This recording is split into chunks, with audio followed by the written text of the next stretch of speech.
Boom, boom. What's up, everybody? So this one is going to be on happiness. Just waiting for YouTube to connect. So what's up, guys? So Donnie Rouse here, and today I am going to talk about happiness or finding happiness. I feel like there's this illusion that we have to be blissed out beyond our minds at every moment of every day, and that this is like a state that people are trying to attain. When the truth is, even if we could attain it, we probably wouldn't want to. And what do I mean by that? When you think of any kind of emotion, or who doesn't like chocolate? We'll use, you know what? Being that I work in coffee, we'll use coffee. So I love coffee. I love drinking. I love making espresso. But there is what they call in economic terms declining marginal utility to it.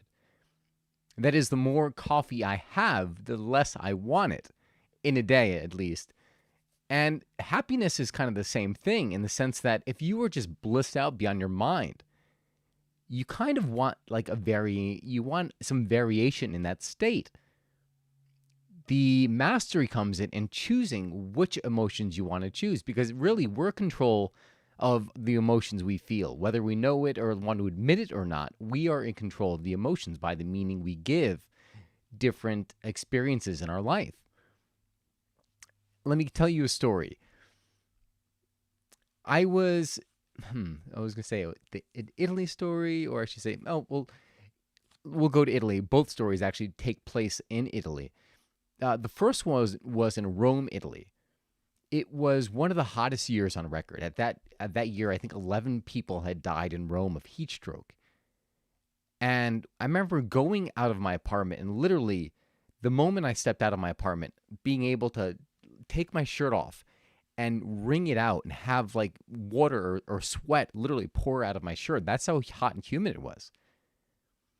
And the day to day looking at that, I could look at it and be like, man, it is freaking hot and like unbearable, and look at the discomfort.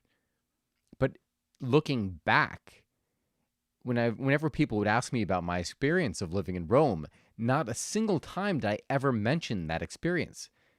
Because we have this way of kind of shifting happiness. We look at the experiences of growth, we look at the experience, and our minds have this way of this kind of shifting things to make them work out in our favor. And that's one example. It's not really the direct example I'm making for feeling happiness all the time, but we'll go there next. In Italy, different trip. I was going around Italy. I was cupping coffees, constantly, drinking espresso, seeing different scenery. And then there's a point of discontentment, because I'm like, all right, well, now what?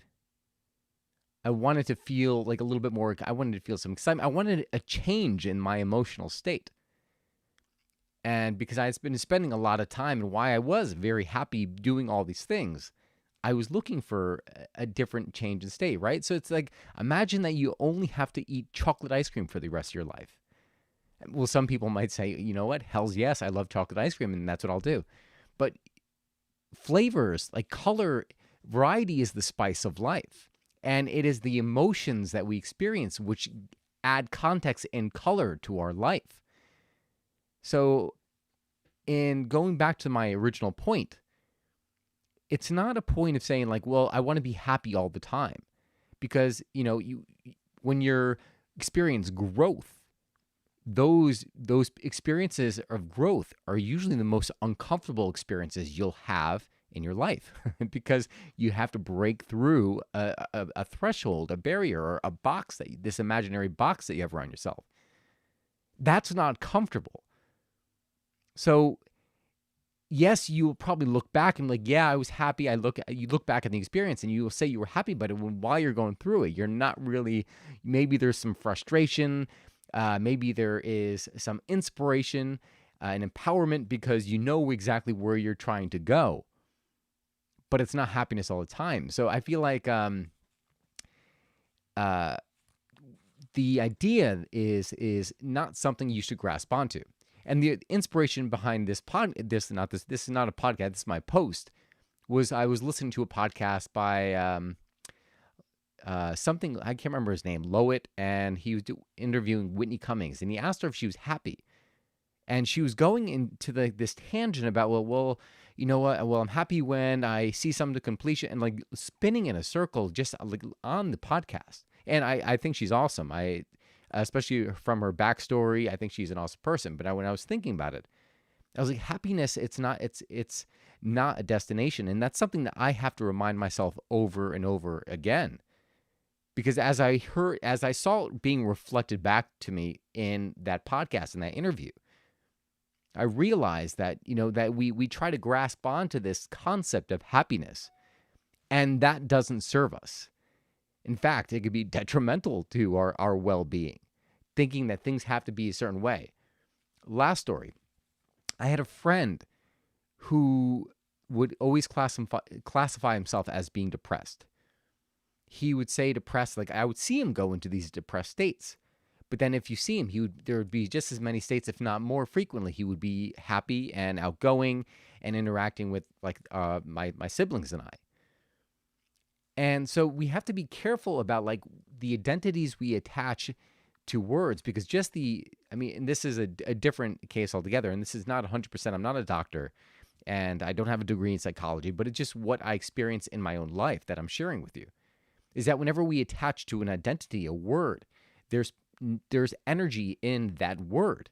So if we say, I love myself, or I am powerful, or I am depressed, or whatever it is, there's a state associated with that. If you feel confident, how do you feel when you're confident? How do you speak? You hear a difference in my voice now. But if you say if you're depressed, what happens? Everything drops. My entire physiology changed.